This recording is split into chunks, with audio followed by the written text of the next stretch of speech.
Innal hamdalillah nahmaduhu wa nasta'inuhu wa nastaghfiruh wa na'udzu billahi min syururi anfusina wa sayyiati a'malina man yahdihillahu fala mudilla lahu wa may yudlil fala hadiyalah. Asyhadu an la ilaha illallah wahdahu la syarikalah wa asyhadu anna Muhammadan abduhu wa rasuluhu alladzi la nabiyya ba'dah wa la haula wa la quwata illa billahi wa ba'd. Ikhwatal iman, a'azakumullah jami'an, yang saya muliakan, saya hormati Ibu Lila selaku Direktur Sekolah Alam Purwakarta. Juga yang saya muliakan, saya hormati Ibu Vina selaku Kepala Sekolah di Preschool di Sekolah Alam Purwakarta. Juga buat ayah dan bunda, serta para guru, para asatizah dari Sekolah Alam Purwakarta yang menyimak program kita dimanapun saat ini berada, serta anak-anakku yang mengikuti juga.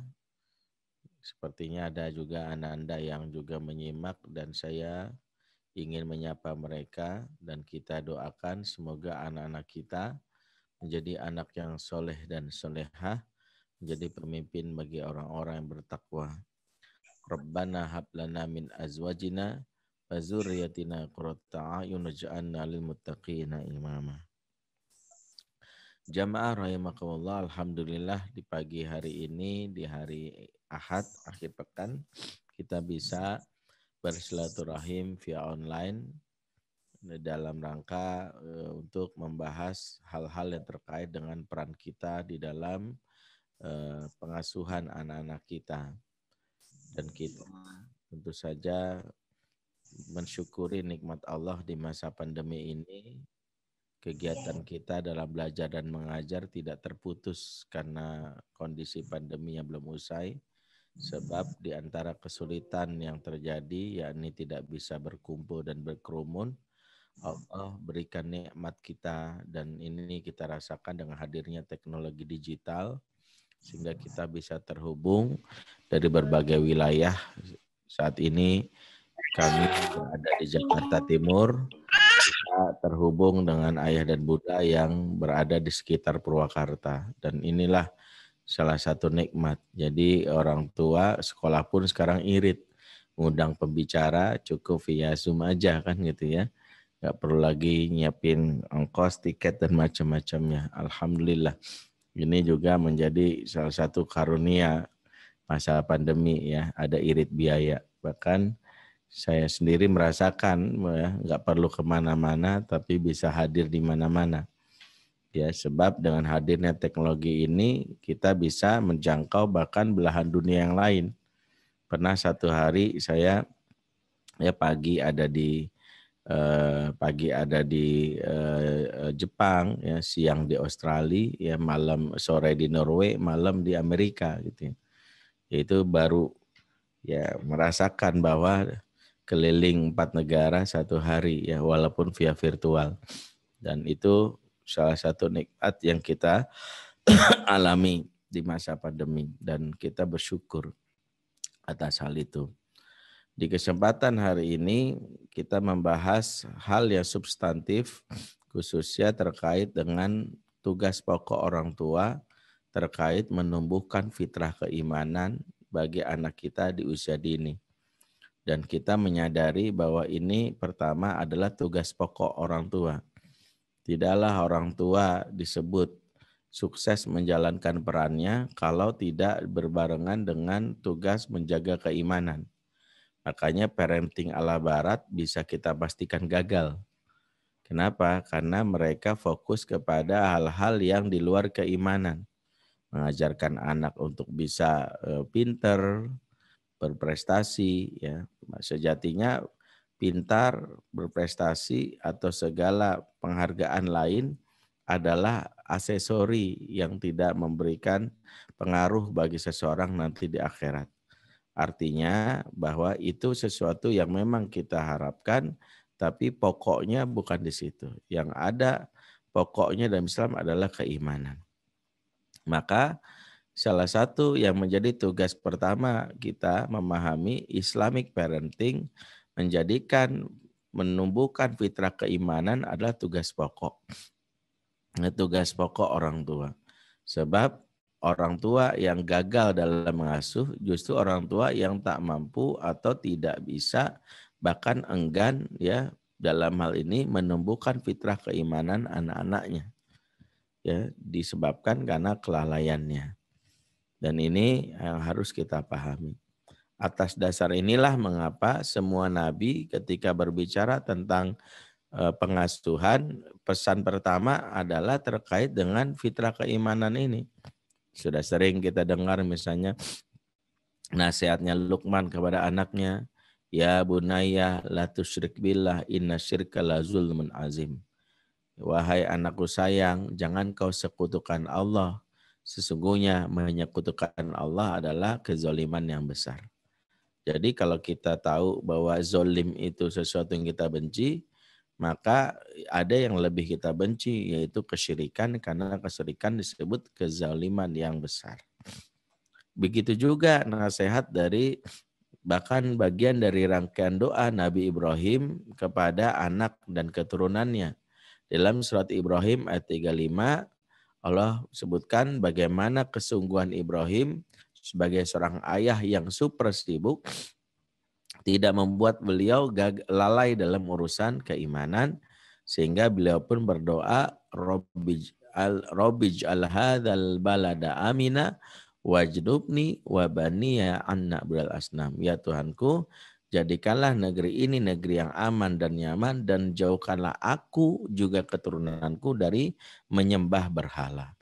Jadi ini menjadi nasihat bagaimana Ibrahim berdoa khusus masalah keimanan.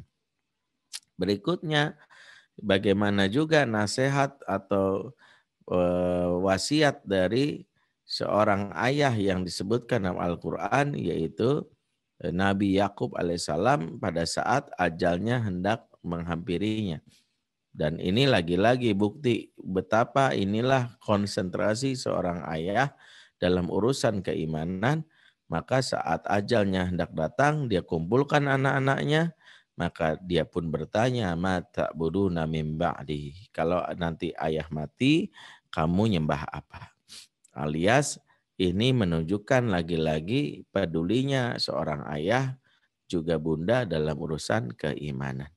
Maka ini menjadi salah satu poin penting yang gak bisa kita sepelekan.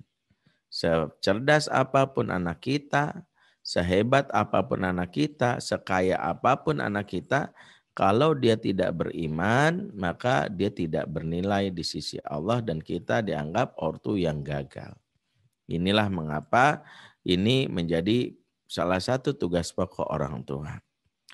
Dalam hal ini, fitrah keimanan yang ada dalam anak kita sejatinya sangatlah mudah dalam hal ini kita tumbuhkan. Kenapa? Karena benihnya sudah ditanam oleh Allah Subhanahu wa taala. Ya. Itulah mengapa di sini menarik ya, panitia sepertinya sudah memahami materi ini sehingga judul yang diambil itu menumbuhkan fitrah keimanan. Dan saya sepakat dengan judul ini. Beberapa kali saya mengisi kajian tentang fitrah keimanan selalu pakai judul menanamkan tauhid atau menanamkan fitrah keimanan. Saya bilang kita tugasnya bukan menanam karena yang menanam itu Allah. Karena dalam Islam setiap bayi itu bukan seperti barat yang memandang seperti kertas kosong, tidak. Setiap bayi termasuk kita waktu kecil membawa software atau kalau seperti kertas yang bercorak atau berpola. Software itu namanya tauhid atau keimanan. Dan itu disebutkan di dalam surat Al-A'raf ayat 172. Dan kita sudah sering dengar ayat ini di mana Allah mengumpulkan semua makhluk di mana hamba-hambanya yang diciptakannya, semua manusia dikumpulkan di alam arwah mulai dari Nabi Adam hingga manusia yang akhir zaman yang terakhir diciptakan oleh Allah. Jadi manusia semua dikumpulkan yang di alam arwah. Jumlahnya telah ditetapkan oleh Allah. Maka masing-masing ditanya oleh Allah, alastu bi rabbikum. Apakah aku ini Tuhanmu? Dan ini adalah bagian untuk sesi pertama memastikan telah ditanamnya fitrah tauhid atau keimanan oleh Allah kepada masing-masing manusia. Maka kita dan semua manusia yang hadir dan tentu saja saat itu tidak ada satupun yang menolak kecuali berkata, qalu bala syahidna. Betul ya Allah, kami menjadi saksi. Maka inilah bukti yang kita bisa pahami bahwa sejatinya setiap anak ketika baru lahir itu sudah punya program atau benih yang ditanam dalam dirinya yang namanya tauhid. Sehingga semua manusia hakikatnya bertauhid. Hakikatnya mengenal Allah. Hakikatnya mereka mengakui Allah sebagai Tuhan. Ya, ini hal yang harus kita pahami. Ya, jadi dulu Bill Gates bertauhid. Dulu kapan? Waktu dalam kandungan. Ya, Bill Gates itu bertauhid. Apalagi Mark Zuckerberg dulu bertauhid dulu waktu dalam kandungan. Siapa lagi? Ya semuanya. Semua manusia, Barack Obama, siapa termasuk Benyamin Netanyahu dan macam-macamnya. Ya, semua dulu bertauhid. Ya. Maka inilah yang disebutkan Rasulullah dalam hadis riwayat Muslim, ma min mauludin illa yuladu alal fitrah. Tidaklah bayi yang lahir kecuali lahir dalam keadaan fitrah. Jadi setiap bayi lahir dalam keadaan fitrah, dan makna fitrah di sini adalah yaitu fitrah keimanan, yaitu adalah at-tauhid. Maka ketika mereka menyimpang, disinilah penegasannya fa'abawahu yuhawwidanihi au yunassiranihi au yumajjisanihi. Orang tuanya lah yang menyimpangkannya sehingga anak itu menjadi Yahudi, menjadi Nasrani atau Majusi. Jadi kalau kita simpulkan, ketika anak kita sudah tidak bertauhid, berarti kita sebagai petani yang buruk. Ya, bagaimana bisa yang namanya benih keimanan ini kok mati di saat anak dewasa, bahkan berganti dengan tanaman lain seperti Yahudi, Nasrani atau Majusi. Kok bisa ada seorang anak yang ketika dewasa malah ateis? Kok bisa ada seorang anak yang malah dalam hal ini ya dia nggak mau menyembah Allah? Maka dalam hal ini yang perlu kita evaluasi, siapakah pengasuh yang mengasuh anak ini? Dialah yang bisa jadi gagal menumbuhkan fitrah ini.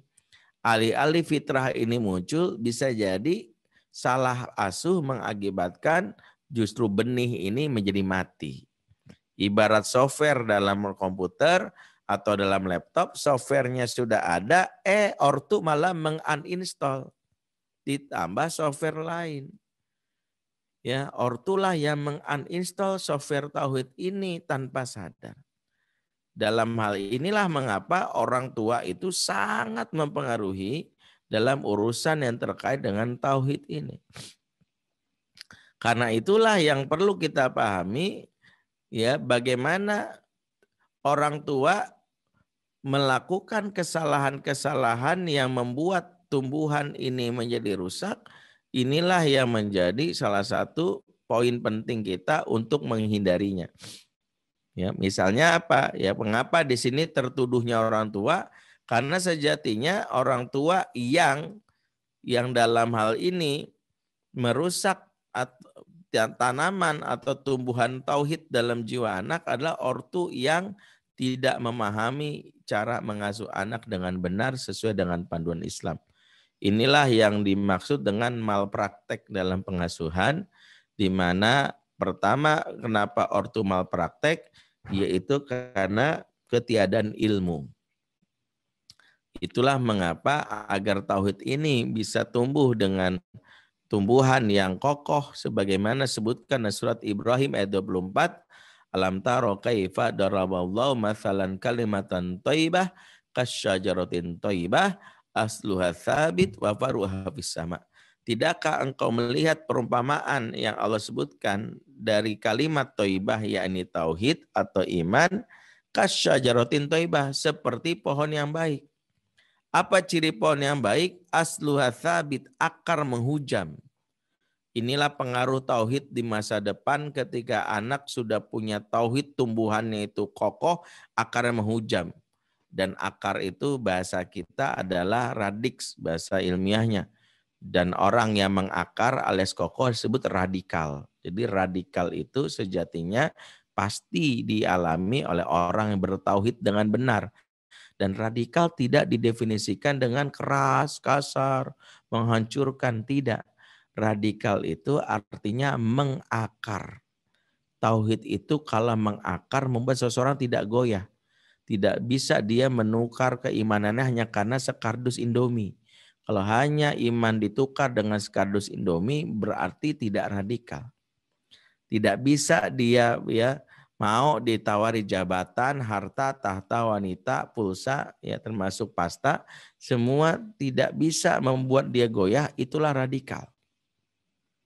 Jadi radikal itu artinya kokoh dalam pendirian. Ya, teman yang ngajakin, ya. Gue ada film porno nih, bagus deh. Enggak ya, sorry gue mau jaga mata gue. Alah lu cupu lu gitu. Enggak, gue nggak mau. Ya. Ketika dia bilang nggak mau, temannya bujuk-bujuk, dasar lu ya, nggak gaul, biarin. Ya, mau bilang nggak gaul, bodoh amat ya. Gue nggak mau merusak hidup gue. Itu radikal. Tapi kalau anak kita ketika diajak, lu mau nggak ngerokok mau gini, ya terserah deh, gue mah ikut aja. Nah itu nggak radikal. Jadi radikal itu adalah efek dari tauhid. Jadi kita luruskan dulu. Wa faru hafiz sama, dan dahannya menjulang ke langit. Efek dari orang yang bertauhid, dia seperti layaknya pohon, dahannya menjulang menghasilkan buah-buahan. Dengan kata lain, efek dari iman ini menghasilkan anak-anak yang produktif. Jadi anak-anak itu produktif, bukan anak yang sekedar berpikir untuk dirinya sendiri. Ya, bukan anak-anak yang hidupnya adalah bagaimana nanti supaya kaya ya dan masuk surga. Gimana caranya bisa kaya masuk surga tapi enggak memiliki karya yang membuat orang lain itu merasakan manfaatnya. Itulah mengapa tidak satupun kita pelajari dari orang-orang soleh di masa lalu yang beriman, kecuali mereka orang-orang yang produktif dalam karya. Umur singkat tapi bukunya banyak. Umur singkat tapi dakwah ke sana kemari. Itu dahsyat. Jadi kita pengen anak-anak kita seperti ini.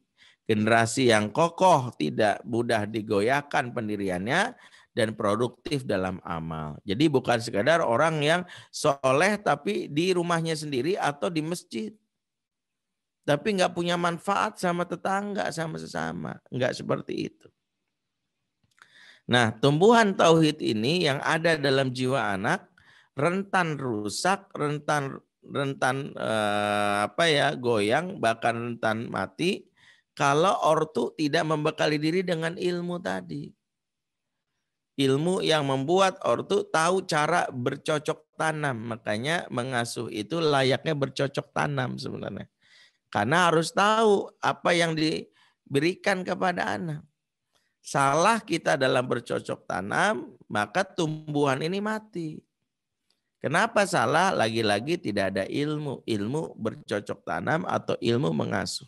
Dan Rasulullah sudah katakan, idza wusidal amru ila ghairi ahlihi fantazirus sa'ah. Jika suatu urusan diserahkan kepada yang bukan ahlinya, tunggulah datang masa hancurnya. Jadi kalau kita simpulkan, kehancuran atau kerusakan jadi pada anak-anak karena ketiadaan ilmu yang kita kenal dengan malpraktek. Malpraktek. Nah, malpraktek dalam pengasuhan yang paling mudah kita lihat anak-anak yang tidak bertauhid. Sampai misalnya membenci agama sendiri. Saya langsung ke contoh konkret ketika suatu hari ngisi kajian di sebuah negara di Eropa. Ya. Kemudian ada pertanyaan dari salah satu jamaah yang ada di sana. Ini kita langsung langsung lompat, tapi ada suatu hal yang nanti kita pahami kenapa ini terjadi. Ya, Ustadz, kata jamaah ini, kami itu dalam keadaan bingung dan cemas. Anak-anak kami tidak satu atau dua, tapi sebagian besar kami didik secara Islami dari kecil. Begitu mereka dewasa, ada yang murtad. Ada yang bahkan membuka jilbabnya perempuan. Ada yang berzina, ada yang ateis. Kami pada mendidiknya secara Islami, Ustaz. Apa salahnya, Ustaz? Bagaimana pendidikan Islam tidak bisa membuat anak-anak kami kokoh? Saya itu tertarik dengan kalimat ibu ini yang berulang-ulang mendidik anak secara Islami. Maka saya tanya, maksudnya secara Islami itu apa ya, Bu? Ya kami didik secara Islami, Ustaz. Kami ajarkan sholat, kami ajarkan puasa, baca Quran, pakai jilbab. Iya, saya tahu. Maksud saya caranya gimana? Ya caranya ya seperti biasa. Akhirnya saya senyum. Gini deh Bu, saya kasih beberapa pertanyaan. Ibu cukup jawab pernah, sering atau enggak gitu ya. Misalnya, Ibu pernah gebentak anak enggak Bu? Ya pernah lah Ustadz, sering bahkan. Oke. Ibu pernah nyubit anak Ibu? Ya pernah Ustadz. Oke. Ibu pernah menghukum anak Ibu? Pernah Ustadz. Ibu pernah berteriak di depan anak Ibu? Pernah Ustadz. Ibu pernah mungkin menampar anak Ibu? Pernah Ustadz. Yang Ibu maksud Islami itu justru enggak Islami. Yang Ibu bilang Islam itu justru enggak Islami. Kenapa? Karena kalau kita mau pendidikan itu disebut Islami, ada hadis yang menjadi tolak ukurnya. Bunyi hadisnya sampaikan oleh Imam Muslim. Al-muslimu man saliman muslimuna min lisanihi wa yadih. Seorang muslim itu selamat orang lain dari kejahatan lisan dan tangannya. Jadi standar dasar seorang muslim itu selamat orang lain dari kejahatan lisan dan tangan. Kalau dari kecil anak itu sudah dicaci maki, dibentak, diomelin, bahkan dicubit, bahkan dipukul, maka itu enggak Islami. Tahu kenapa? Karena tanpa sadar kita sudah membuat nama Allah yang pertama kali disebut Ar-Rahman Ar-Rahim itu menjadi tidak nampak dalam mata anak. Wajah, padahal anak-anak kita belum mampu membaca ayat-ayat Quran, ayat-ayat qauliyah. Makanya anak-anak kecil di usia dini itu belum bisa membaca ayat-ayat qauliyah yaitu Al-Quran. Yang dia baca adalah ayat-ayat kauniyah. Ayat-ayat kauniyah itu adalah yang nampak dari pandangan dia tentang wajah Allah yang diwakili oleh pendidik di sekitarnya. Hati-hati kalau ada pendidik orang tua yang sejatinya sejak kecil anak dididik lebih cenderung cemberut, marah, nggak pernah senyum. Kenapa? Sejatinya anak melihat wajah Allah, lihat wajah pendidiknya. Maka ketika dia melihat wajah pendidiknya galak, marah, nyubit, maka wajah Allah yang nama Ar-Rahman Ar-Rahim enggak kelihatan. Yang ada Allah disebut Al-Mutasyaddid, Maha Galak. Allah disebut Maha Galak sehingga membuat anak-anak itu akhirnya tidak memiliki gairah atau girah terhadap Islam, terhadap agama. Karena yang ditumbuhkan bukan cinta tapi takut. Jadi tauhid itu menjadi rusak karena yang kita berikan itu bukan pupuk yang membuat benih itu makin muncul, yang ada adalah racun, toksik istilah anak zaman now. Itulah yang membuat akhirnya fitrah tauhid itu menjadi rusak. Apalagi di anak usia dini, akalnya belum sempurna, yang dia merasakan itu yang menjadi dasar dia memilih sesuatu. Karena anak usia dini pilihannya cuma dua, like or dislike, suka atau enggak suka. Kalau dia enggak suka, maka dia cenderung menjauh. Kebayang enggak kalau ngajarin Quran sambil ngomel-ngomel, sambil marah-marah, baca Quran. Baca Quran susah banget. Kamu tuh pengen jadi hafizoh loh, hafizoh. Itu anak-anak langsung malas. Hafizo beban banget ya hidup, ya Allah. Makanya banyak kejadian di lapangan membuat anak-anak tidak melihat wajah Allah itu. Tidak adanya giroh, itulah awal petaka dalam pengasuhan yang menunjukkan bahwa fitrah tauhidnya semakin terkubur, semakin rusak. Makanya perhatikan wajah anak TK yang kalau dia itu cenderung kalau ngomong tuh nunduk. Ingat, 3 ciri anak TK yang menunjukkan dia dalam program psikologis karena pola asuh yang salah. 1, gerakannya minimalis. Jadi bunda, ayah kalau lagi senam, guru nih khususnya. Gerakan, lihat deh siswa-siswinya. Kalau yang normal fitrahnya itu muncul, dia itu gerakannya maksimalis, senam gini. Gitu. Kalau dia yang tertekan gini. Ade lompat, ade yang dia ekspresif lompat ke dia. Enggak bisa. Itu yang pertama. Yang kedua, ekspresinya minimalis. Anak-anak yang free, hidupnya bahagia dengan pola asuh yang memberikan jiwa yang tenang, maka kalau ada yang lucu spontan ketawa. Kalau yang tertekan, terutama di orang tua yang cenderung emosional gampang marah, kaku, wajahnya kayak kanebo kering. Kalau ada pendongeng yang lucu dia ketawanya hahaha. Kaku, kebayangkan. Nih yang ketiga, dan ini penting untuk kita lihat, anak-anak yang fitrah tauhidnya bisa rusak, yaitu anak-anak yang matanya tak berani menatap lawan bicara. Kalau ngomong sama bu gurunya nunduk, iya ibu, aku disuruh sama ayahku. Kalau jadi nggak bisa ngomongnya, ngelihat. Mata ini jendela jiwa. Hati yang sudah terinjak-injak menyebabkan mata tak berani terbuka. Maka kesalahan pertama yang membuat fitrah tauhid ini mati, rusak dan bahkan mati adalah orang tua yang menimbulkan trauma. Dengan caci maki, tuntutan. Itulah mengapa Rasulullah saja sampai memerintahkan sholat umur 7 tahun. Agar 0 sampai 7 tahun anak-anak tuh bahagia dengan hidupnya tanpa beban. Nggak ada tuntutan. Makanya anak-anak nggak usah dituntut. Kamu harus ini, nggak usah. Bikin happy aja. Tugas ortu adalah membuat anak bahagia bersama Islam. Bahagia.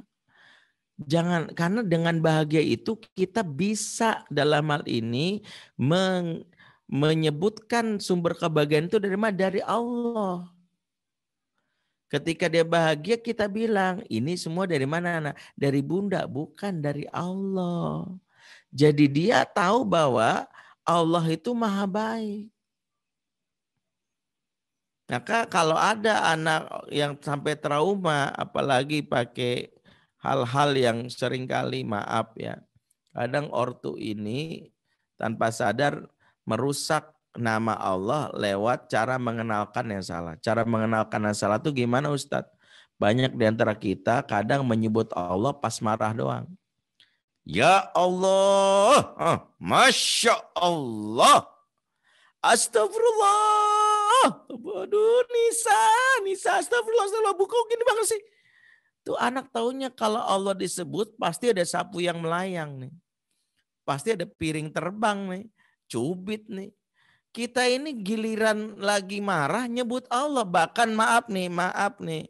Banyak di antara ortu dengan lancang lagi nih. Adek, Allah marah ya. Allah marah ya. Ini ortu kayak gini nanti dihisap sama Allah. Dia akan ditanya Allah, dari mana tahu aku marah? Kapan Allah bilang marah mana kecil? Sekiranya anak kecil itu mati, masuk surga, dan gak mungkin anak masuk surga kalau Allah marah. Jadi hati-hati bilang Allah marah. Bilang kita marah. Allah mah enggak. Bukti bahwa Allah enggak marah. Ada hadis mengatakan, bahkan tidak boleh memukul seorang anak, bahkan budak, jika dia menyebut nama Allah. Makanya nanti kalau kita ada bab tentang memukul, Itu ada di dalam kitab Majah Tarbiyah An-Namawiyah Litifli ya, ditulis oleh Muhammad Nur Suwaid. Bahkan ada adab yang dibahas para ulama, bolehnya memukul saat anak berumur 10 tahun. Jadi memukul aja itu nanti 10 tahun. Itu pun dengan beberapa syarat. Salah satunya nggak boleh berbekas, nggak boleh sampai lebam, nggak boleh sampai di wajah sampai, dan paling penting, dan ini betapa mulianya Allah, jika anak atau budak itu menyebut nama Allah, wajib menghentikan pukulan. Misalnya kita mau mukul, kamu ya Allah, nggak jadi dah. Begitu. Kalau anak kita dengar kajian ini, wah gampang, tiba-tiba nyebut nama Allah selesai. Wah, enak. Tapi wah Ustadz bocorin, anak saya dengar lagi Ustadz kita. Nggak masalah. Sekiranya anak itu pun dengar, kita bisa ngajarkan gini, Allah menyelamat kamu nak dengan nama yang kau sebut tadi. Karena itu sembahlah Allah. Karena salah satu cara Allah membuat dirinya disembah, Allah itu tidak seperti sebagian kita yang pengen ditaati tapi otoriter. Lihat surat Al-Quraisy menunjukkan betapa maha luar biasa, maha cintanya Allah. Ketika Allah mengatakan gini, "Falyabudu rabb hadzal bait", maka sembahlah Rabb pemilik rumah ini. Allazi at'amahu min ju' wa amanahu min khauf. Karena Allah telah mengenyangkan kamu dari rasa lapar dan memberikan kamu rasa tenang dari rasa takut. Memberikan keamanan kamu dari rasa takut. Bayangkan, sebelum Allah memerintahkan kita untuk taat, beribadah, Allah penuhi dulu hak kita. Hak pertama, hak biologis dikenyangkan. Yang kedua, hak psikologis dibikin am. Padahal kalaupun Allah mau, perintah tanpa itu pun gak ada masalah. Tapi Allah aja tunjukkan dulu. Makanya kenapa Allah setelah Ar-Rahman Ar-Rahim baru Allah sebutkan kekuasaan Al-Malik. Menunjukkan bahwa Allah itu disembah jadi raja setelah ditunjukkanlah kekayaan dan kecintaannya kepada hambanya. Banyak ortu yang pengen ditaati tapi nggak memberikan hak biologis dan psikologis anak. Tunjukkan dulu indahnya Islam baru tuntut. Makanya tahapan Ali bin Abi Thalib itu menarik. Bikin anak jadi raja. Bukan berarti membuat anak manja. Tanpa sadar anak itu menjadi begitu cinta sama kita. Karena diperlakukan hormat. Kalau anak sudah diperlakukan hormat dengan cinta, maka tanpa sadar hatinya terikat. Dan ingat kaidah para ulama, fa innal qalba malik wal a'dha'u junuduhu. Sesungguhnya hati itu raja, yang lain itu prajurit. Kalau hati sudah kau tundukkan, yang lain ngekor. Makanya kalau anak sudah jatuh cinta sama kita, Masya Allah gampang diarahkan. Makanya nggak bisa nasihatin anak sebelum jatuh cinta. Ingat, anak kita nggak kayak santri. Kalau santri pakai kalimat unzur maqala wala tanzur man qala. Lihat apa yang dibicarakan, jangan lihat siapa yang bicara. Enggak, kalau anak kita lihat siapa yang bicara. Ya, lihat siapa yang bicara. Kalau yang bicaranya belin nggak bakal didengerin. Kalau anak zaman dulu masuk kuping kiri, keluar kuping kanan. Kalau anak zaman now nggak gue biarin masuk kuping gue satupun. Ya, karena kalau masuk kuping kiri, keluar kuping kanan masih ada yang nyangkut. Ogah, ini makanya bapak ibu yang ngomong ngajarin sholat. Oh iya nanti sholat. Karena nyebelin. Gimana bisa menyuruh anak sholat tapi 0-7 tahunnya anak trauma, tidak cinta sama kita. Makanya perintah Allah itu dimulai di umur 7 tahun. Agar 0-7 kita cuman bikin anak jatuh cinta sama kita. Jadi kalau pengen membuat anak tumbuh tauhidnya, bikin supaya anak jatuh cinta sama pengajarnya. Siapa? Orang tuanya. Bikin bunda, maunya sama bunda. Aku sayang bunda, aku sayang ayah. Disitulah kita bilang, bersyukur sama Allah. Ya ciptain bunda siapa? Allah. Ciptain ayah siapa? Allah. Bunda bilang makasih belum sama Allah. Jadi anak mendapatkan pengalaman indah di masa kecil, Allah tuh baik. Makanya yang kedua, kalau kita marah jangan sebut nama Allah. Tapi kalau kita lagi bahagia, sebutlah nama Allah sebanyak-banyaknya. Bahkan kalau kita ngasih hadiah jangan lupa. Saya Masya Allah ini hadiah. Jam tangan Aimo. Seneng kan? Kemudian kita bilang apa? Ini dari siapa? Tes tuh. Dari ayah, bukan. Dari Allah titip ke ayah. Karena kamu semangat sekali kemarin puasanya. Ingat, Allah yang berhak dipuji. Jangan kitanya. Kalau kitanya sebenarnya dari papa gitu loh. Paling sayang sama anaknya. Enggak. Kalau baik, jangan nyebut. Ini kan kesalahan kita. Giliran galak nyebut nama Allah. Allah marah. Giliran lagi baik, papa gitu loh. Kebalik. Kalau lagi marah bilang, papa nggak suka. Papa nggak suka. Jangan bawa-bawa nama Allah. Tapi kalau giliran lagi baik baru Allah. Maka anak akan tumbuh fitrah ini. Jadi fitrah keimanan itu sejatinya bukan sekedar lewat apa yang selama ini dipahami lewat anak didoktrin. Bukan, dia merasakan. Karena iman itu yang paling esensi itu di perasaan. Ya, kalau perasaan dia nggak nyaman terhadap Islam, terhadap keimanan, maka dia akan mencari jalan yang lain. Itulah mengapa silakan buktikan, silakan cek. Saya tuh sering berinteraksi dengan banyak anak muda yang tiba-tiba convert keislamannya. Ada yang murtad. Semua anak-anak muda yang murtad itu jarang, ya saya bisa ambil kesimpulan jarang. Banyak orang yang murtad dari Islam itu rata-rata karena trauma. Cerai, kecewa dengan suami yang akunya soleh, tapi membuat akhirnya dia murtad. Ada yang ateis, marah karena dulu punya bapak yang galak dipukul, murtad. Kesel, dan inilah yang membuat anak-anak kita tidak tumbuh fitrah tauhidnya. Maka jangan kita merusak fitrah ini. Jadi usia dini ini usia yang menentukan. Salah satunya pastikan anak kita bahagia. Dari mana tahu Ustadz anak kita bahagia? Anak bahagia itu cirinya sering senyum dan ketawa. Itu aja. Yang kedua spontan. Nggak suka gitu. Itu spontan. Kalau anak mukanya kaku datar itu bahaya tadi. Makanya tugas ortu itu membuat anak bahagia. Saya jadikan ini sebagai sebuah poin penting. Makanya dalam beberapa kali ketemu sama anak, saya sering ingatkan ini. Abi ingin kamu bahagia bersama Islam. Kalau kamu nggak bahagia, berarti Abi yang salah. Belum mengenalkan Islam yang indah. Islam tuh indah nak. Allah baik. Kalau ternyata kamu masih merasa tidak bahagia, Abi yang salah. Mungkin Abi suka marah-marah. Padahal Allah gak seperti itu. Coba deh, anak-anak gimana mau ke masjid? Pengurus masjid gak pernah dipahamkan tentang hal ini. Yang merusak fitrah tauhid anak-anak salah satunya pengurus masjid atau ustadz yang gak ngerti. Baru masuk masjid sedikit, bercanda keluar. Masjid tempat sholat. Itu siapa yang bercanda tuh? Siapa yang bercanda tuh? Keluar kamu.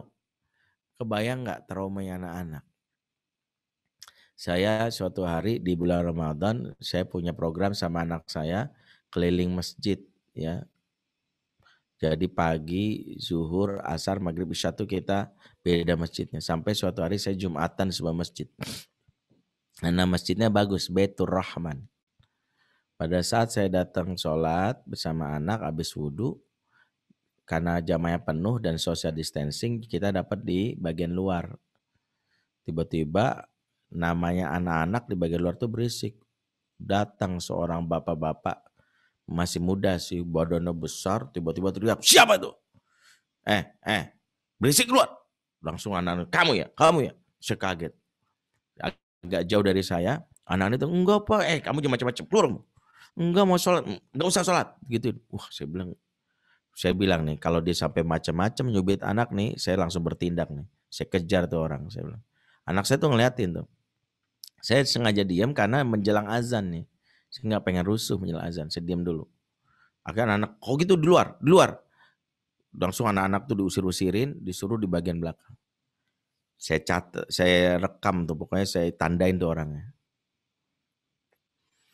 Kemudian selesai sholat, ya dalam hal ini saya udah nggak khusyuk tuh sholatnya tuh, udah benar-benar nggak bisa nyaman sholat. Selesai sholat, saya langsung temuin bapak itu kan, saya salamin dia, assalamualaikum bang, kaget dia, maksud siapa? Saya atas nama anak-anak yang tadi abang usir, saya minta maaf ya bang. Dan ya soalnya berisik banget. Tapi abang nggak bisa bang negor dengan cara yang lain. Namanya juga anak-anak bang. Saya tanya sama abang, dulu abang waktu anak-anak sholatnya langsung tertib. Dia diem. Ya saya diamanain begini bang. Kalau abang dari awal udah bentak dia anak, tuh anak udah malas ke masjid. Abang mikirin nggak tuh anak kalau udah malas ke masjid kemana? Di rumahnya dibentak sama mak bapaknya. Sementara tukang PS itu belajar cara lembut. Coba deh cek agen rokok bu, sales rokok itu ketika ketemu anak-anak nyapai gini, pagi ganteng, kan gitu. Adek, saya ingatkan ya Pak, bandar narkoba itu bisa menarik anak kita karena dia lembut. Nggak pernah saya belajar atau mendapat ilmu bandar narkoba, nawarin narkoba malah marah-marah. Narkoba, pakai nggak narkoba nih, nggak ada. Dia itu narkoba itu ditawarin gini, kenapa lu bete banget, sini. Udah makan belum nih? Senyum. Itu tukang PS dulu tuh warnet di daerah-daerah diajarin Rama, adek sini, cuman 3.000, ayo sejam 3.000. Kebayang nggak? Masjid, saya bilang, abang berkhianat nama-nama masjid abang. Baitur Rahman. Allah disebut Ar-Rahman. Anak nggak ngerasa Ar-Rahman di sini.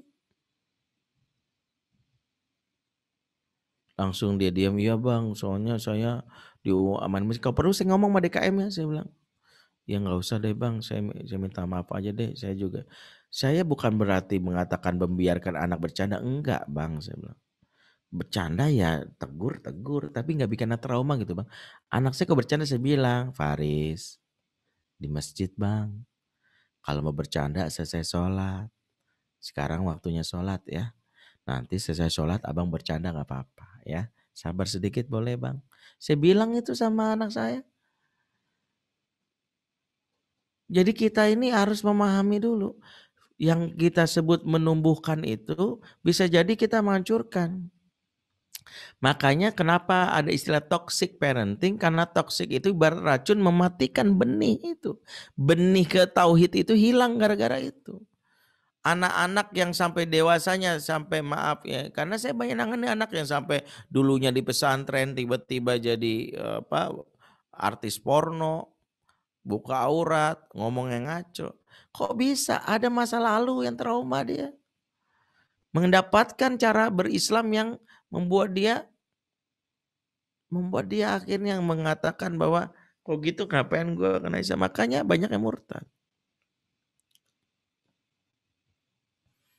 Kayaknya ini salah satunya. Maka orang tua harus memahami dulu tentang tanggung jawabnya dalam hal ini. Menumbuhkan fitrah tauhid itu mulai dari memastikan bahwa anak-anak kita mendapatkan stimulan yang menyenangkan di awal-awal pengasuhan. Stimulan pertama adalah apa yang Allah ciptakan pertama dalam surat An-Nahl ayat 78, wallahu akhrajakum min butuni ummahatikum la ta'lamuna syai'a wa ja'ala lakumus sam'a wal absar wal afidah la'allakum tashkurun. Allah keluarkan kamu dari perut ibumu dalam keadaan tidak tahu apa-apa. Dan Allah menjadikan pendengaran, penglihatan, dan hati agar kamu bersyukur.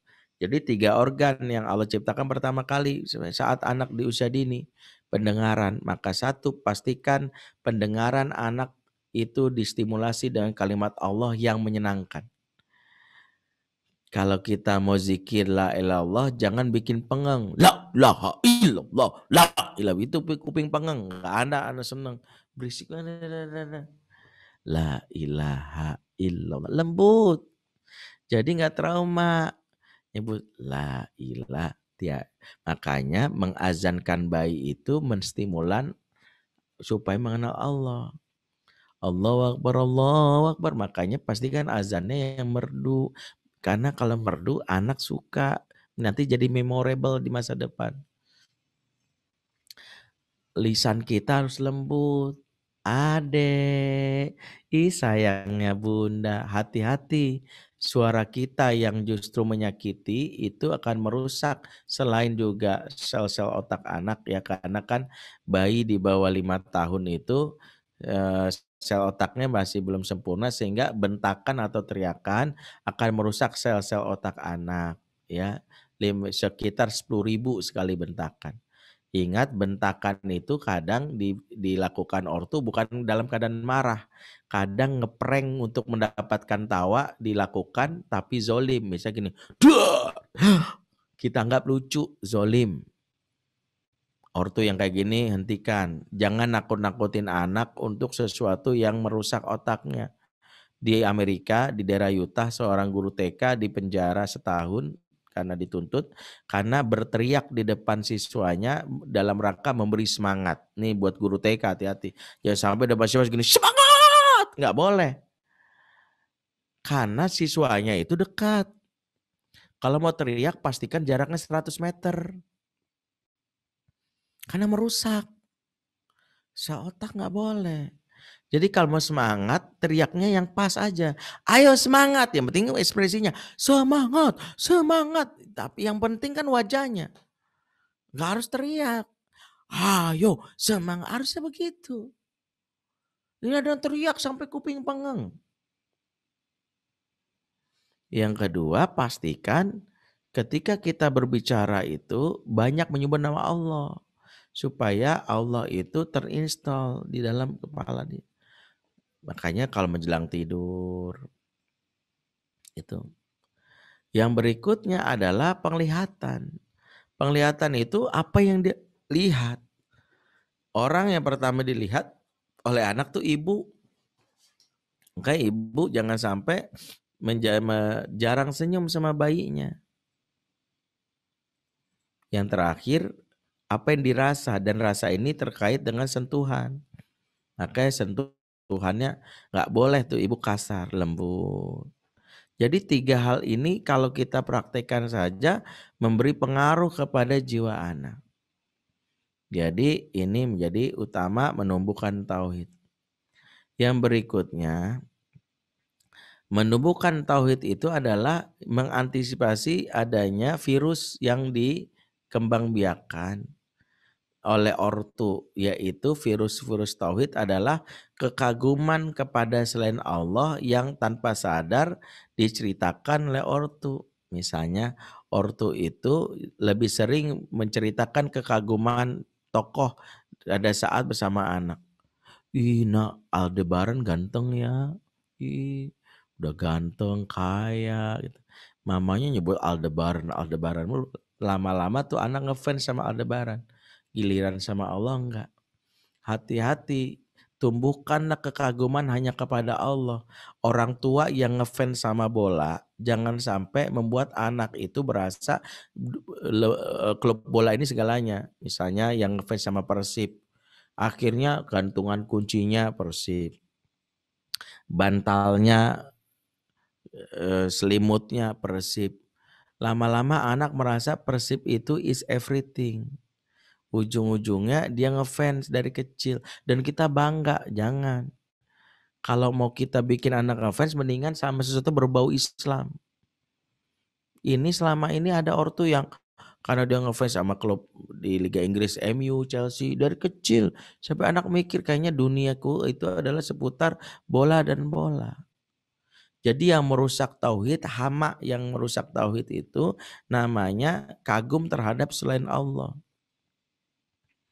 Itulah yang harus kita antisipasi. Makanya Al-Quran menceritakan mengapa kaumnya Nabi Nuh itu rusak tauhidnya, karena kagum berlebihan kepada 5 tokoh. Dalam surat Nuh itu wala tadarunna alihatakum wala tadarunna wadda wala suwa'a wala yaghutha wa yauqa wa nasra. Jangan kalian tinggalkan sesembahan-sesembahan kalian, dan kalian tinggalkan sesembahan kepada Wad, kepada Suwa, kepada Yagus, kepada Ya'uq, kepada Nasr. Jadi 5 sesembahan yang ada di kaum Nabi Nuh, Wad, Suwa, Yagus, Ya'uq, Nasr. 5 sesembahan ini dulunya orang-orang soleh yang mati dan mati atau meninggal, dan membuat mereka itu kehilangan dan dibujuk setan untuk membuat patung, singkatnya gitu. Jadi patung Wat, Suwa, Yagus, Nasr itu dibujuk oleh setan supaya mengenang orang soleh ini. Akhirnya orang-orang zaman dulu membuat patung itu karena bentuk kekaguman. Dan itu penyimpangan tauhid. Lama-lama anak-anak, kan setan tuh pintar, ketika orang tua itu berdoa, tiba-tiba setan bilang, kamu tuh songong, gak sopan. Ada orang soleh patungnya sebelahmu, mintanya langsung ke Allah. Birokrasinya lewat dia dulu. Ngomonglah, wahai Wat, orang soleh yang baik, sampaikanlah kepada Allah supaya memberikan aku rizki. Begitu.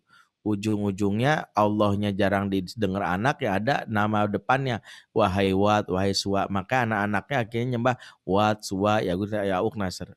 Sama seperti kekaguman Syiah terhadap Ali, ujung-ujungnya kalau lagi ada masalah bukan ya Allah, bukan ya Ali, yang Ali, kan gitu ya. Pernah dengar nggak videonya orang Syiah itu? Kagumnya bukan sama Allah, tapi ya Ali, ya Ali, ya Hussein, ya Hussein. Nggak boleh, harus ya Allah. Makanya ulama Ahlussunnah wal Jamaah bahkan mengatakan kultus terhadap Rasulullah aja nggak boleh. Jadi nggak boleh kita itu sampai meminta doa kepada Nabi Muhammad, yang benar ke Allah. Ke Allah. Jadi nggak boleh berlebihan. Baik, itu mungkin karena waktunya sudah pukul 10.30, maka menumbuhkan tauhid dari usia dini ini kita bisa lakukan dengan hal-hal yang tadi sudah kami sampaikan. Aku qouli hadza fa astaghfirullah li wa lakum. Wassalamualaikum warahmatullahi wabarakatuh.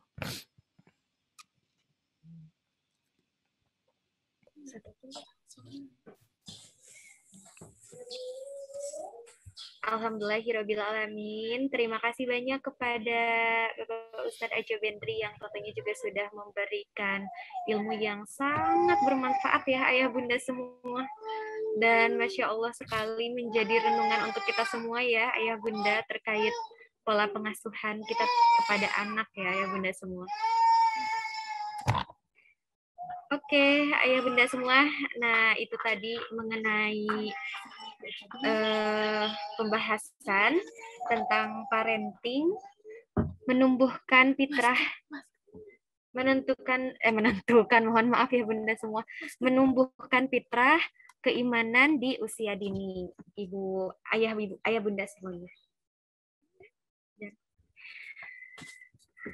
Langsung saja gitu Bu, kita lanjut ke tanya jawab atau kita ada kuis atau langsung tanya jawab saja nih? Kayaknya tanya jawabnya akan banyak ya. Kalau misalnya tanya jawabnya banyak, berarti kuisnya di skip dulu gitu ya Bu ya.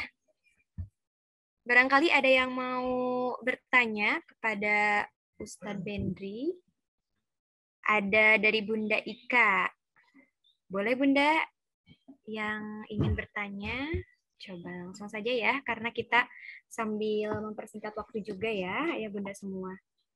Ya, Assalamualaikum warahmatullahi wabarakatuh. Koneksi. Oke, wassalam. Ya, Ustadz, terima kasih atas kesempatan bertanya-nya. Saya ingin bertanya, ini agak sedikit berhubungan dengan tema yang lain yang saya pernah dengar di kajian Ustadz yang tentang pengabaian. Mudah-mudahan masih bisa bersinergi dengan tema kita hari ini. Saya ingin bertanya bagaimana tentang pengabaian terhadap anak ketika anak sedang mengalami tantrum hebat atau marah. Biasanya yang saya pernah pelajari, biasanya ketika anak sedang marah besar atau tantrum, itu kita berikan waktu untuk menenangkan diri, yang mana secara tidak langsung maksudnya berarti kita mengabaikan mereka ya, mengabaikan perasaan mereka. Tapi kalau kita respon, yang ada malah semakin menjadi-jadi. Kiranya seperti itu. Mohon izin juga karena kebetulan saya juga berprofesi sebagai seorang terapis anak-anak dengan masalah perilaku, dan sekarang saya jadi orang tua, saya juga jadi gambling dengan ilmu yang saya pernah pelajari di kampus, karena semua hubungannya dengan teori behavior, Ustadz. Itu kan dari barat, itu pasti hubungannya dengan reward, punishment, atau kalau lagi tantrum ya kita berikan waktu, jadinya malah pengabaian. Sekiranya seperti itu. Mohon pencerahannya Ustadz, terima kasih banyak. Assalamualaikum. Baik. Waalaikumsalam warahmatullahi wabarakatuh. Ustadz, bagaimana, mau langsung dijawab atau mau nunggu satu? Langsung saja. Oke, baik Ustadz, mangga. Tantrum itu ada dua ya. Ada tantrum frustratif, ada tantrum manipulatif. Kalau tantrum frustratif, anak yang dia tidak bisa menyampaikan apa isi perasaannya dan itu membuat dia menunjukkan dengan amarah. Umumnya tantrum frustratif itu adalah anak-anak yang tidak punya kosa rasa. Dia nggak ngerti apa namanya kecewa, marah, kesel, yang ada banting-banting sebagainya. Maka ortu kalau menyadari ini tantrum frustratif, bukan mengabaikan, tapi mengalirkan perasaannya. Misalnya gini, adek kecewa ya adek. Adek marah banget ya. Adek nggak suka. Adek, jadi gitu. Supaya dia tahu apa itu perasaannya. Dan kita hanya mengalirkan. Lagi-lagi ketika dia bilang, kesel. Oh berarti memang kesel ya. Apa yang buat adek kesel? Semua kita bilang. Jadi mengalirkan aja. Kalau dia sampai banting-banting, kita peluk. Karena sebenarnya itu sudah merusak. Ya, jadi bukan mengabaikan, dan rumusnya sederhana, nggak ada negosiasi. Karena ini pakai kaidah para ulama, tidak ada sebuah keputusan diambil saat emosi bermasalah. Karena pikiran nggak lagi normal, apalagi anak-anak pikirannya juga belum matang. Sehingga kita hanya mengalirkan. Ada yang kedua tantrum manipulatif. Tantrum manipulatif ini anak-anak yang sudah punya pola mengendalikan ortu. Nah disinilah pengabaian. Misalnya apa? Kalau pengen supaya dibeliin handphone, guling-gulingan. Dan disitulah kita nggak usah bereaksi.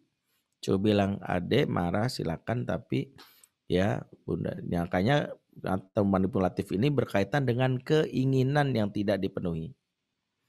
Itu biasanya dia caranya itu tiba-tiba muntah atau dia lari guling-gulingan atau jatuh-jatuhin diri. Itu manipulatif. Kalau manipulatif cukup silakan ada yang marah, nggak ada negosiasi selesai. Jadi bedakan saja mana kita bisa melihatnya. Kalau dia frustratif alirkan, kalau manipulatif abaikan sampai nanti bunda mendatangi kamu. Jadi bukan pengabaian yang dimaksud, kita tidak membuat dia merasa. Karena kita kalau manipulatif umumnya buat anak-anak yang cenderung lebih usianya lebih besar dibandingkan yang frustratif. Biasanya anak umur 5 tahun ke atas tuh yang dia sudah belajar pola. Polanya bisa jadi bukan dari kita, tapi dia lihat dari pengasuh di luar kita. Misalnya kita tinggal sama ibu dan ibu kita mungkin seorang wanita yang gak tegaan, gak ngerti ilmunya. Kemudian ketika cucunya bilang, mau beli ini. Awalnya bilang, enggak ya, kan kata bunda kamu enggak boleh. Beli ya. Guling-gulingin, ya deh. Ah, ya udah beli. Karena neneknya enggak mau repot. Selesai. Di situ dia punya pola. Dia pakai ke orang tuanya. Bunda mau es krim. Kan lagi demam, lagi pilek, mau es krim. Nah tidurnya mau es krim gitu. Nah di situ kita bilang boleh nak nangis aja nggak apa. Itu pengabaian. Allah alam sawab. Alhamdulillah, terima kasih Ustadz. Bagaimana Bunda? Sudah terjawab? Tadi ada yang sedikit, tadi ada yang sedikit terskip mungkin pertanyaannya. Jadi kalau dalam Islam memberikan reward itu ke anak bagaimana ya? Kadang-kadang kan kita suka mengiming-imingi gitu supaya anak tujuannya lebih termotivasi gitu. Mungkin ini nanti berkembang menjadi masalah, menjadi fitrah keimanannya Ustaz gitu. Karena jadi khawatirnya orientasinya untuk hal-hal duniawi seperti itu. Mohon pencerahannya lagi Ustaz. reward dalam beberapa hadis dibolehkan. Satu, pertama, tapi jangan mentalnya upah. Kalau bedakan kalimat mental upah sama mental pejuang. Kalau mental pejuang adalah anak-anak misalnya, yaitu dengan kalimat mental upah nih, misalnya, adek sholat dulu ya, nanti bunda kasih ini, berarti dia diupah. Kalau mental pejuang, adek mau rumah, minta sama Allah, karena Allah itu mencintai hambanya dan nanti kabulkan. Jadi mental pejuang, dia ingin ini, kita sebutkan. Bedanya di situ. Mental pejuang, dia dijelaskan keinginannya, terus diberi tahu caranya. Kalau mental upah, dijelasin dulu kerjaannya, nanti dikasih ini. Adek sholat dulu. Nanti bunda beli itu namanya mental, yang kita kenal mental upah. Yang kedua, ketika kita memberikan reward, libatkan Allah lah yang menjadi dasarnya. Sejatinya benda itu dan pas. Kalau kita bilang nanti anak ke duniawian, betul, karena emang anak di umur balita itu konkret. Makanya Rasulullah beri hadiah. Rasulullah gini, man sabaqo ilayya falahu kadza wa kadza. Siapa yang bisa mendahului aku dapat hadiah ini dan ini. Ya.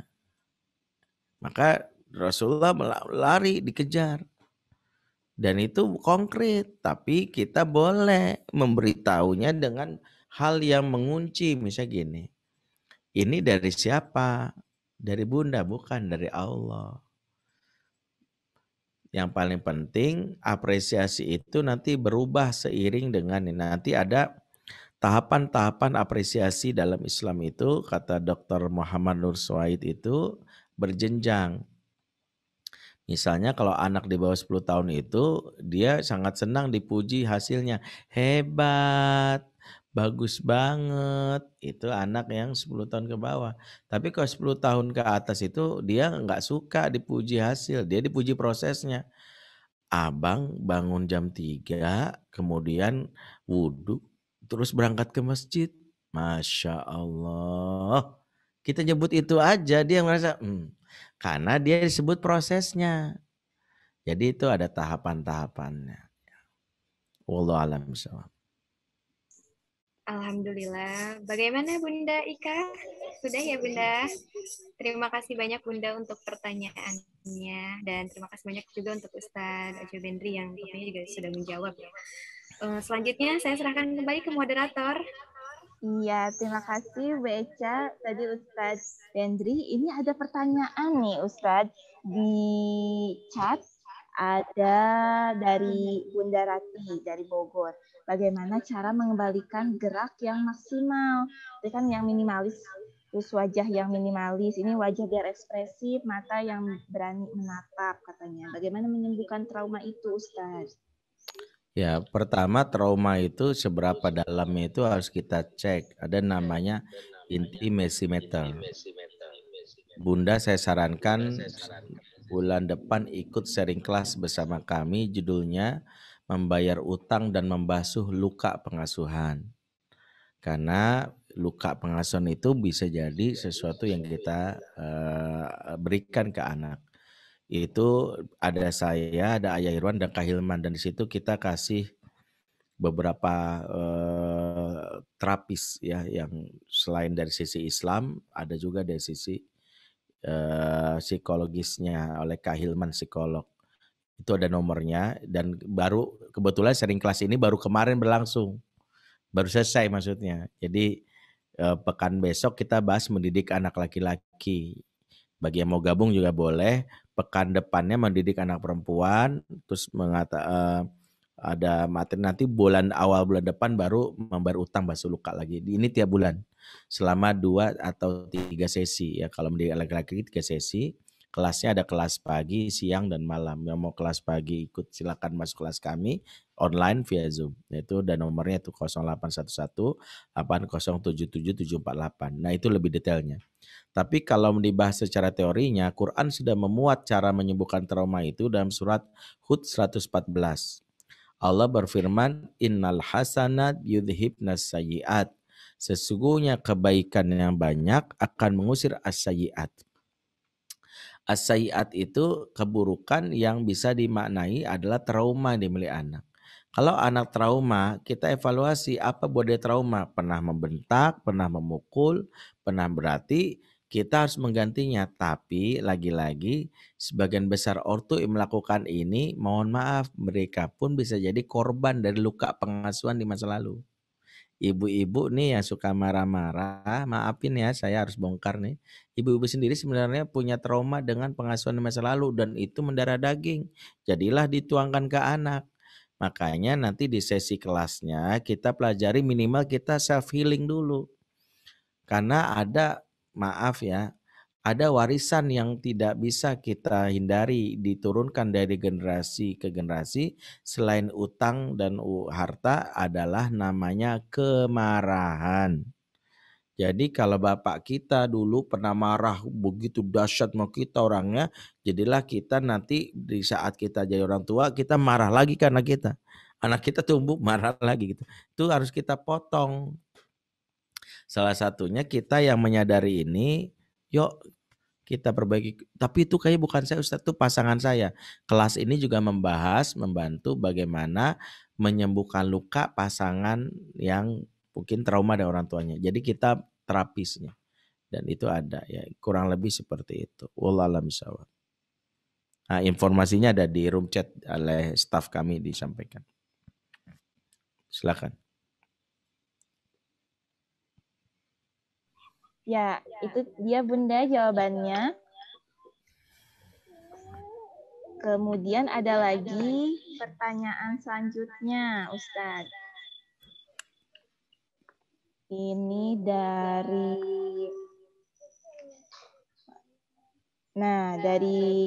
Bunda Jihad katanya. Di sini anak usia SMP apakah sebaiknya masuk pondok atau sekolah biasa, Ustadz? Sehingga bisa lebih dekat dengan orang tua.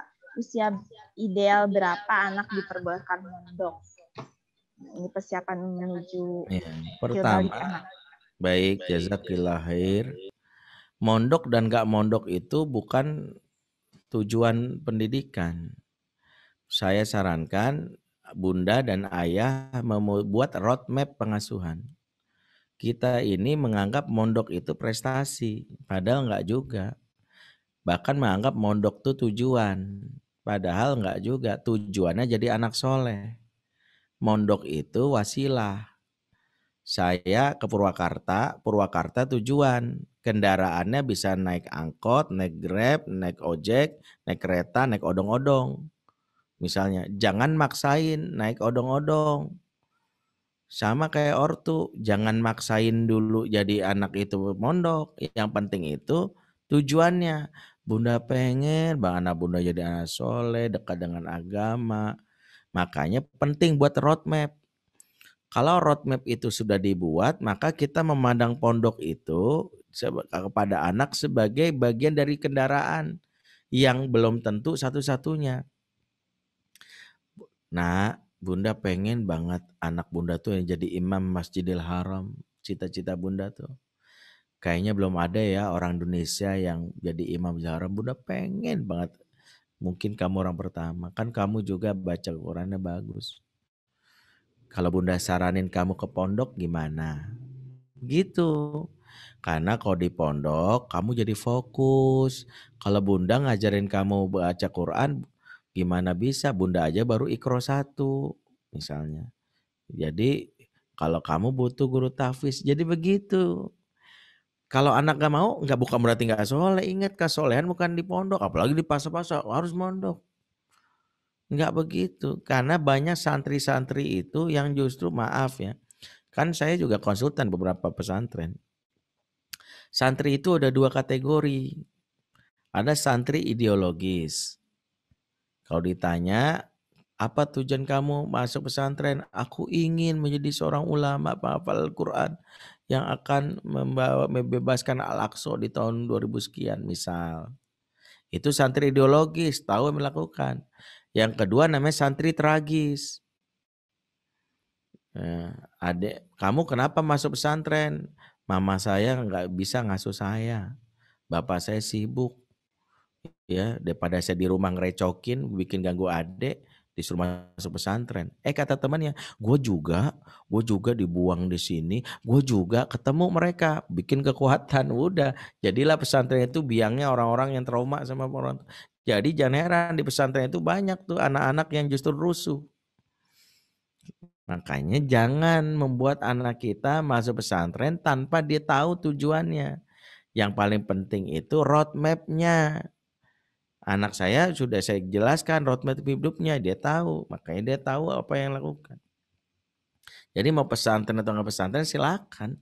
Kalaupun dia pesantren bukan berarti pengasuhannya selesai, kan kita masih tetap bisa untuk misalnya menelponnya dan sebagainya, itu ada tekniknya. Wallahu a'lam bishawab. Ya, itu dia Bunda Jihad. Selanjutnya ada lagi nih Ustadz. Mudah-mudahan masih siap ya menjawab ya Ustadz.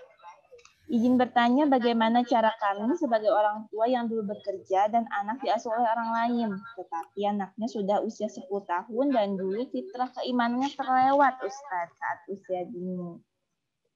Kemudian jika sholat, apakah anak bila tidak sholat tetap boleh diberi hukuman pada usia 10 tahun sedangkan dulu waktu kecil sering tinggal kerja? Begitu. Ya.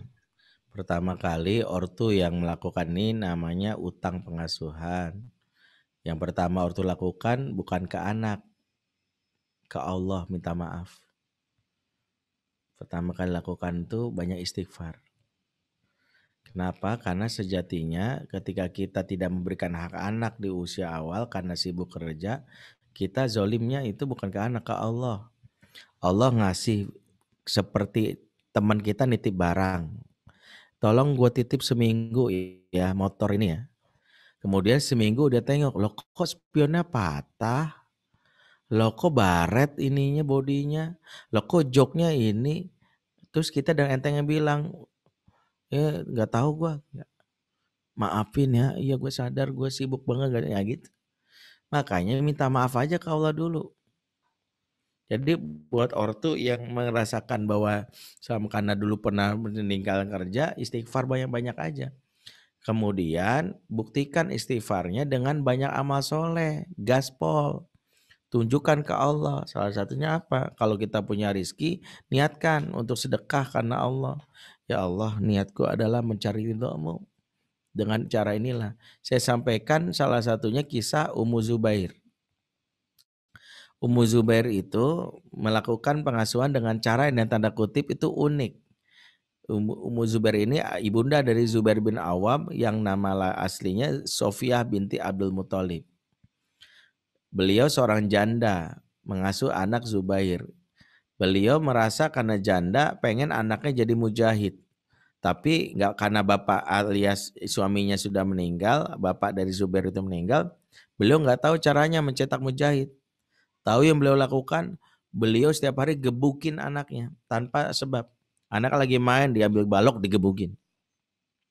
Anaknya lagi jalan digebukin. Sampai anaknya teriak, aduh sakit gitu ya. Akhirnya anaknya protes, kenapa Umi gebukin aku terus? Biar kamu gak jadi lelaki yang cengeng. Kan gitu. Alasannya gitu. Singkatnya Zubair itu mengalami kekerasan dari kecil. Kan ini zolim, salah. Maka pada saat dia menyadarinya setelah Zubair tumbuh dewasa, Ummu Zubair ini bingung cara membayar utangnya dulu ke anak. Udah gede anaknya. Maka dia pun menyadari kalau ingin menjaga supaya anaknya nggak rusak, maka minta tolong Allah menjaganya. Salah satunya apa? Salah satunya adalah dia bilang Rasulullah, ya Rasulullah, ayul amal afdal ya Rasulullah. Amalan apa yang paling utama ya Rasulullah? Maka Rasulullah menjawab, afdalul amal jihad fisabilillah. Amal yang paling utama berjihad di jalan Allah. Maka dia punya asumsi, kalau saya berjihad, amalan saya diterima, maka insya Allah dosa saya diampuni, anak saya dijaga sama Allah. Gitu. Itu logikanya dia. Makanya dia langsung daftar jihad. Nggak boleh, kan dia perempuan. Rasulullah enggak. Dia kekeh saya pengen jihad. Enggak boleh jihad. Karena kekehnya Rasulullah pun ya sudah. Tapi kalau mau jihad kamu di bagian logistik. Di bagian dapur ya. Pahalanya sama. Akhirnya dia mau. di bagian dapur, masak-masak buat Mujahid. Singkatnya ternyata ada musuh menyelinap di dapur. Untung dia ngelihat. Dia kejar musuh itu, dia pinjam pedang salah satu sahabat, dikejar, bertarunglah dia dengan musuh tadi, matilah musuh tersebut di tangan wanita ini. Maka Rasulullah mendoakannya dan gara-gara itulah Zubair bin Awam, anak yang dulu mengalami luka pengasuhan itu, dijaga oleh Allah dari hal-hal yang buruk. Satu, sebelum ngomong ke anak dan hal lain itu, pertama mintanya ke Allah banyak melakukan amal soleh. Barulah yang kedua minta maaf ke anak. Minta maaf ke anak, nggak usah takut, maafin ya, bunda salah. Yang ketiga, jangan hukum dulu. Nggak bisa menghukum yang kalau anak itu tidak dapat hak. Makanya dalam Islam itu perintahkan anak sholat 7 tahun. Kalau umur 10 tahun nggak sholat silakan pukul. Itu kan kata Rasulullah. Maksudnya apa? 7 tahun itu perintahkan itu punya fase yang panjang sampai 10, kurang lebih 3 tahun. 3 tahun itu kita mengingatkan terus anak untuk sholat. 3 tahun itu kurang lebih 1000 hari. 1 hari 5 kali sholat. Berarti 5 kali 1000, 5000 perintah sholat. Dengan kata lain, baru boleh mukul kalau sudah diperingatkan 5000 kali. Jadi kalau anak kita bilang, nak sholat nak. Enggak males. Kamu masih punya jatah 4999 lagi. Gitu harusnya, jangan pukul nih 10 tahun nih. Ini zolim, ortu kayak gini main pukul-pukul aja. Makanya kaidahnya itu kata para ulama at-ta'lif qabla ta'rif, at-ta'rif qabla taklif. Ikat hatinya sebelum engkau kasih tahu. Kasih tahu sebelum engkau kasih tugas. Sebelum anak dikasih tahu pengen sholat, ikat hatinya. Itu PR pertama ortu. Maka udah lewat tuh, ikat hatinya, bikin anak jatuh cinta. Connection before correction. Ingat rumusnya itu. Rasulullah pernah melihat ada seorang Arab Badui pipis di Masjid Nabawi. Orang dewasa nih pipis. Sahabat udah mau nabok nih kurang ajar nih. Rasul mengatakan da'uhu, biarkan. Loh kok dibiarin? Rasul tahu nih orang bukan pipis karena sengaja untuk menghina Islam. Dia nggak tahu aja kalau ini masjid. Karena dulu masjid nggak kayak sekarang. Ada marmernya, ada bangunan. Dulu kan hanya pelepah kurma doang. Makanya Rasul tahu nih orang nggak tahu. Tapi kalau dia langsung digebukin sama sahabat, trauma dia, malah benci Islam. Dibiarkan pipis. Habis itu diambil air, habis ember, disiram, ditepuk pundaknya, diusap-usap, dibisikkan telinganya. Ana Muhammad. Wa anta. Kata dia, kaget. Anta Muhammad, ya. Wah langsung dia takjub. Sampai Rasul bisikan dengan cara lembut. Sampai dia pun akhirnya berdoa. Allahumma arhamni warham Muhammad. Walatarham ghairana ahadan. Ya Allah sayangilah aku dan sayangilah Muhammad. Yang lain jangan engkau sayang. Saking dia kesel sama yang lain. Cintanya sama Rasul semata. Jadi kita ingin jadilah ortu yang cintai. Jadi kalau ditanya bagaimana Ustadz. Apa hukum tidak diingatkan saja nggak usah dihukum. Karena itu karena kelalaian kita aja. Jadi kita lebih banyak mengikop diri kita aja.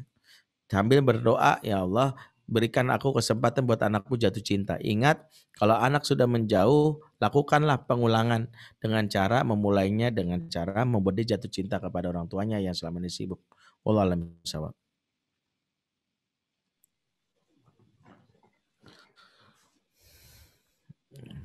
Dengar? Gak ada kedengeran, Bu? Oke.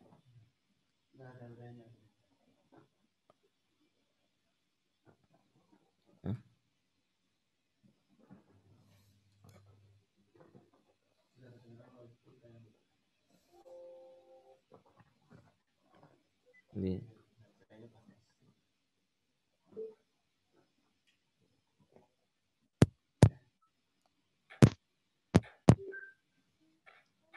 Ya silakan di.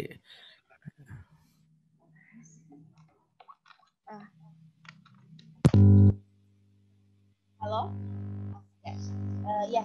Ya, ya. Dengan. Satu pertanyaan lagi Ustaz ya untuk yang langsung bertanya di sini. Udah 10.57. Ya. Lagi barangkali dari ayah bunda.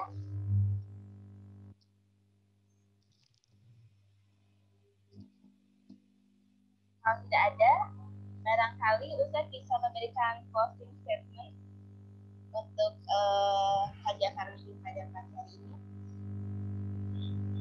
Baik. Baik, Ayah Bunda, dari apa yang kita bahas, dari hadis tentang fitrah tauhid yang ada di dalam sampaikan Rasulullah, kita mendapatkan kesimpulan sejatinya tidak ada anak yang nakal turunan, ya. Apalagi nakal tanjakan, nggak ada. Semua anak soleh dari awal dia diciptakan, sehingga kalau ada anak yang menyimpang ketika dia dewasa, maka kita harus mengenali kesalahan-kesalahan kita yang membuat anak menyimpang, dan itu yang membuat kita bisa memperbaiki yang kita kenal dengan utang pengasuhan atau luka pengasuhan. Sehingga kita mudah-mudahan menjadi orang tua yang amanah, dan di akhirat insya Allah kita akan menjadi orang tua yang tentu menjadi orang tua yang beruntung karena memberikan ya hak anak sesuai dengan apa yang diajarkan oleh Allah dan Rasulnya. Mohon maaf sekali karena waktu yang membatasi sehingga kita tidak bisa meneruskan karena ada agenda lain. Sudah pukul 11.00 di tempat kami. Jadi bagi yang ingin ikut dalam program sharing kelas untuk diskusi lebih panjang, kami silakan. Oh ya, saya lupa, saya memberi kabar gembira, saya punya buku yang gratis saya distribusikan via ebook, Fatherman 2 versi ebook, dan itu bisa diunduh di www.fatherman.id. Silakan hadiahkan kepada suami, khususnya para ayah agar menjadi sosok ayah yang dirindukan. Fatherman ada serial buku yang kami tulis mulai dari Fatherman 1 dan bentuk cetak. Fatherman 1 ini ganti ongkos cetaknya dan ini sudah 15.000 eksemplar. Silakan pesan via online. Ada di www.fatherman.id. Fatherman 1 yaitu tentang ayah yang dirindukan. Fatherman 2 tentang suara hati bunda untuk ayah. Dan insya Allah segera terbit Fatherman 3 yaitu tentang ayah pengembara, yaitu ayah yang jarang pulang. Bisa diakses di www.fatherman.id. Itu mungkin saya sampaikan. Saya mohon izin, mohon pamit. Subhanakallahumma bihamdik. Asyhadu an la ilaha illa anta astaghfiruka wa atubu ilaik. Wassalamualaikum warahmatullahi wabarakatuh.